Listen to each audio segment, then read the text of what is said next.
오늘은 출애굽기 30장 말씀을 오늘부터 또 이 한 주간 이어서 살펴보도록 하겠습니다. 한 주간도 말씀 속에서 우리가 힘을 얻고 또 한 주간 말씀 속에서 주님 안에 거하고 또 승리하는 한 주간이 될 수 있기를 간절히 바랍니다.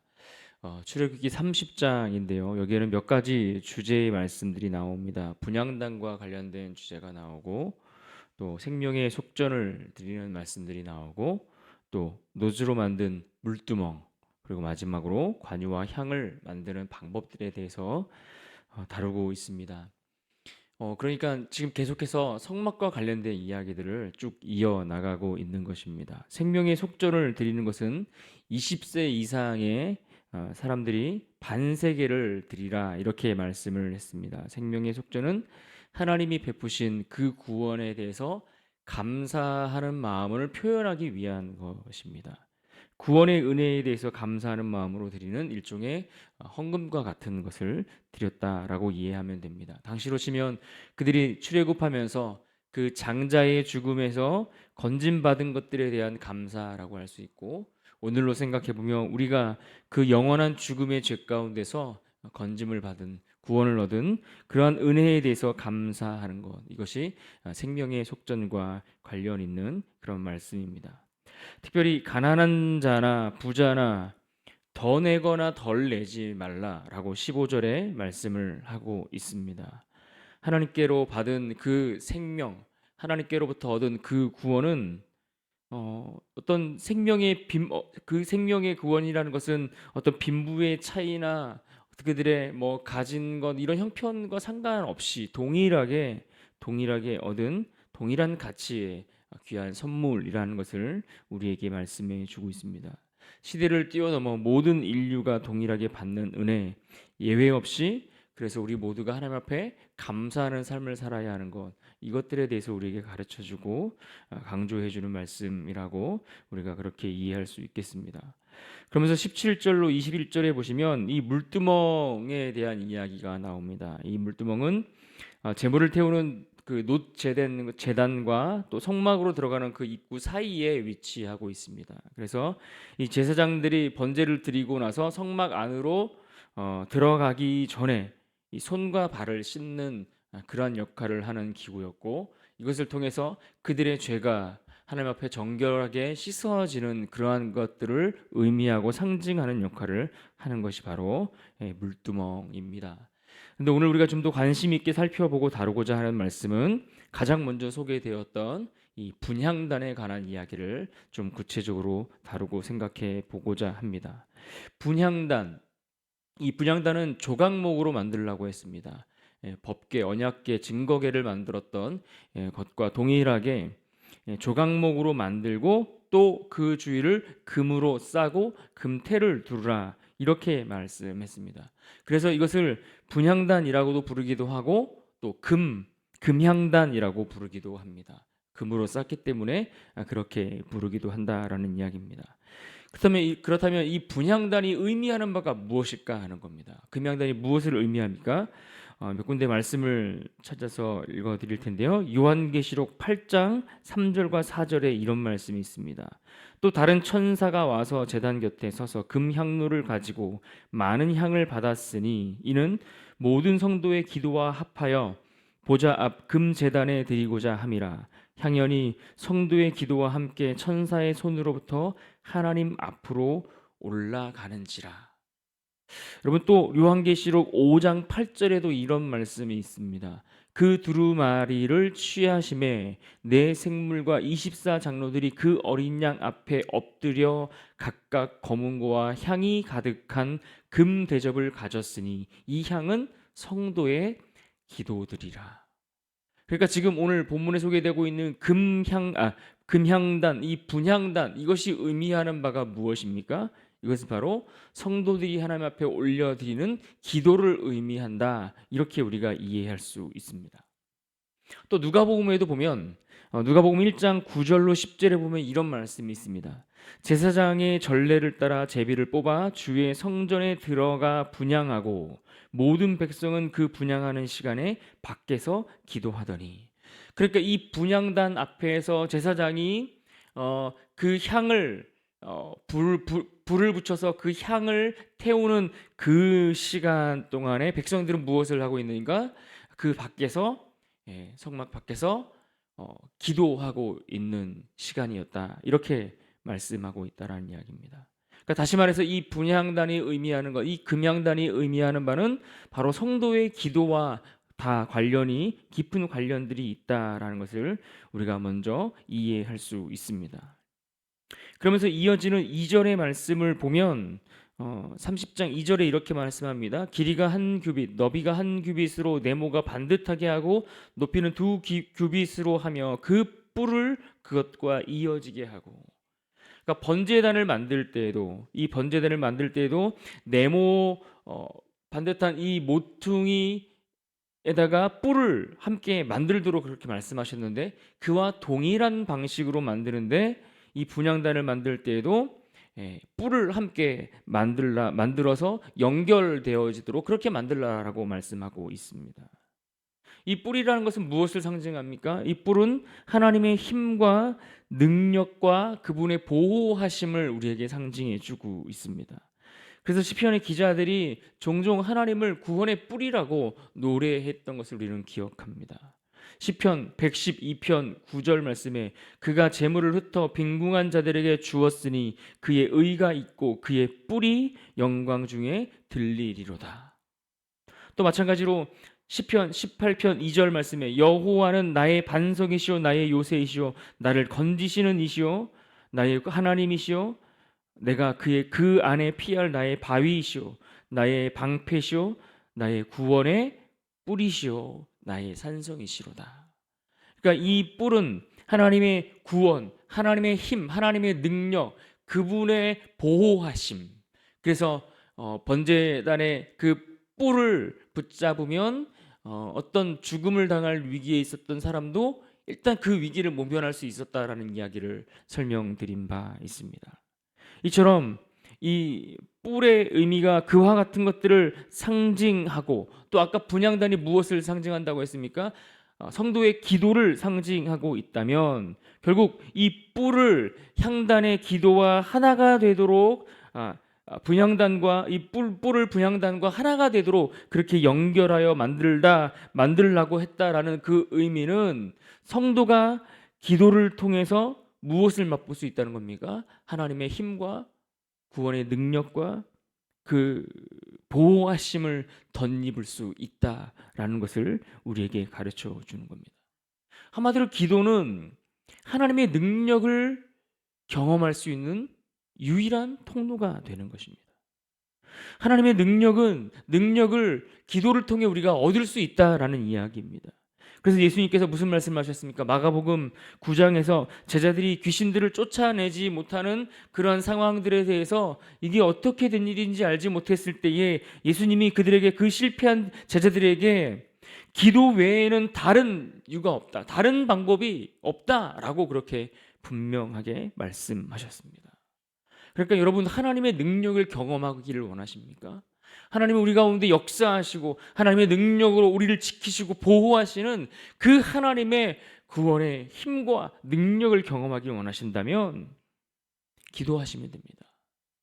기도할 때 하나님이 우리의 인생을 돌보시고 우리의 인생을 붙드시는 하나님의 강한 팔, 그 능력을 우리는 경험할 수 있습니다. 기도는 그와 같은 역할을 하는 것입니다. 또 우리가 생각해 볼 것은 이 분향단이 자리하고 있는 그의 위치입니다. 이 분향단이 어디에 위치하고 있습니까? 오늘 말씀에 보면 이 분향단은 휘장 앞에 머물러 있습니다. 무슨 말인가 하니 이 성막 안에 들어가면 지성소로 이게 성막 안에 들어가면 이제 성소와 지성소가 나뉘어지는데 이 처음에 성소로 들어가서 이 성소를 지나서 지성소로 들어가는 그 사이를 휘장이 딱 가로막고 있습니다. 그러니까 휘장으로 인해서 이 성소와 지성소가 구분이 되죠. 그런데 이 가로막고 있는 이 휘장 바로 앞에 이 분향단이 위치해 있다라는 이야기입니다. 이 말은 무슨 말을 의미할까요? 하나님이 법궤 위를 덮고 있는 속죄소 내가 그 위에서 너희를 만나고 내가 거기서 너에게 말하리라 이렇게 말씀을 하셨거든요. 그래서 지성소는 하나님이 특별히 성막 자체가 하나님이 우리를 만나시는 장소인데 그 중에서도 지성소는 하나님이 임재하시는 것을 상징하는 아주 특별한 장소이죠. 그러니까 하나님이 그곳에 계신다라는 의미가 있는 겁니다. 그런데 그 하나님이 계시는 바로 앞에 이 분향단을 위치함으로써 하나님 앞에 성도들이 기도할 때에 그 기도를 누가 들으신다는 겁니까? 우리 하나님이 들으신다라는 겁니다. 그러니까 그 의미를 가지고 있는 겁니다. 이처럼 휘장 앞에 그 분향단을 위치함으로써 성도들이 하나님 앞에 기도를 올려드릴 때에 우리의 기도를 하나님이 들으신다라는 거예요. 오늘 이 시간 우리가 이 새벽에 나와서 하나님 앞에 기도할 때에 우리의 기도를 누가 들으십니까? 우리 하나님이 들으시는 겁니다. 우리가 간구할 때에 하나님 앞에 엎드릴 때에 하나님을 찾고 부르짖을 때에 그 기도를 다른 그 어떤 것이 듣는 것이 아니라 그냥 허공을 향해 우리가 메아리치는 그 울림처럼 그렇게 그냥 떠드는 것이 아니라 우리의 간구하는 그 기도를 우리 하나님이 우리와 아주 가까이 계셔서 그 기도를 들으시고 응답하신다라는 것을 우리에게 가르쳐 주고 있습니다. 오늘 본문 7절의 말씀을 보십시오. 7절에 이렇게 말씀합니다. 아론이 아침마다 그 위에 향기로운 향을 사르되 등불을 손질할 때에 살을 찌며. 어떤 말씀입니까? 지금 분향단에서 드리는 그 분향단에서 그 향기를 피워 그 냄새가 나게 하는데 이 냄새가 하나님 앞에 향기로운 향이 된다라고 그렇게 말씀하고 있습니다. 오늘 본문 34절로 38절 후반부에 보면 어떤 내용들이 나오는가 하니 거기에는 특별히 향기로운 이 분향단에서 하나님 앞에 올려드리는 그 아름다운 그 향을 위해서 그 향품을 만드는 제조와 관련된 그 규례들에 대해서 말씀해 주고 있습니다. 아주 구체적으로 말씀하고 있죠. 그러니까 이 말은 하나님께서 정해 주신 그 규례를 따라 그 향을 제조한 것이어야만 그것이 하나님께서 기쁘시게 받으시는 그러한 향기로운 향이 된다라는 것을 말씀해 주고 있습니다. 이것이 의미하는 바가 무엇이겠습니까? 다시 말하면 우리가 하나님 앞에 기도를 올려드리는데 우리가 기도할 때에도 하나님께서 원하시는 기도가 있다라는 겁니다. 그러니까 하나님 앞에 드리는 이 향이 그냥 아무 것들이나 거기서 태운다고 해서 그것이 하나님 앞에 아름다운 향기가 되는 것이 아니라 하나님이 말씀하신 그 규례를 따라 제조한 것이어야만 하나님 앞에 아름다운 향기고 냄새가 되는 것처럼 우리의 기도도 하나님 앞에 하나님이 기뻐하시는 기도가 있다라는 거예요. 하나님이 원하시는 그 기도를 올려드릴 때 그것이 하나님이 받으실 만한 기도가 된다라는 이야기이죠. 그래서 우리 예수님께서 우리에게 무엇을 가르쳐 주셨습니까? 기도에 대해서 가르쳐 주셨습니다. 주기도, 그것이 무엇입니까? 예수님이 기도가 무엇인지, 어떻게 기도하는 것이 하나님이 기뻐하시는 하나님 앞에 아름다운 향기가 되는 그러한 향과 같은 기도로 올려드릴 수 있는지를 우리에게 가르쳐 주시고 말씀해 주신 것이 바로 주기도입니다. 그래서 그 기도의 내용들을 보면 어떤 것들이 있습니까? 하나님 앞에 우리가 기도를 드리는데 하나님 앞에 먼저 드려야 할 기도가 있고 나중에 드려야 할 기도가 있다는 것을 가르쳐 주지 않습니까? 너희는 먼저 그의 나라와 그의 의를 구하라. 그러면 이 모든 것을 너희에게 더하시리라 라는 그 메시지가 사실은 이 주기도 안에 담겨져 있는 겁니다. 그의 나라를 위해 우리가 무엇을 먼저 구해야 될지, 우리의 일용할 양식을 위해서 구하지 말라는 것이 아니라 우리가 무엇을 우선적으로 하나님 앞에 드려야 할지, 하나님이 우리의 필요를 아시는 하나님이 어떻게 그 기도를 응답하시고 들으시는지 너무나 구체적으로 그 기도 가운데 담겨져 있죠. 그러므로 우리가 기도할 때에 하나님을 신뢰하며 기도해 보십시오. 하나님을 신뢰하고 하나님의 뜻을 구하는 기도를 한번 올려드려 보십시오. 우리의 이기적인 그 마음을 잠시 내려놓고 하나님께 집중해서 기도해 보십시오. 하나님을 향한 우리의 삶이 그 하나님의 뜻 앞에 어떻게 머물러 있어야 할지, 우리 인생을 향하여 하나님께서 기대하시는 바가 무엇인지를 듣기 위해 하나님 앞에 집중하여 그렇게 기도를 올려드려 보십시오. 나의 삶을 통해 하나님이 과연 하나님의 나라를 위해 무엇을 이루고자 하시는지 이것들을 묻고 구하는 그러한 기도를 올려드릴 때에 우리의 아버지 되시는 그 하나님께서 우리의 기도를 들으시지 않겠습니까? 오늘 말씀이 우리에게 그것을 가르쳐 주고 있습니다.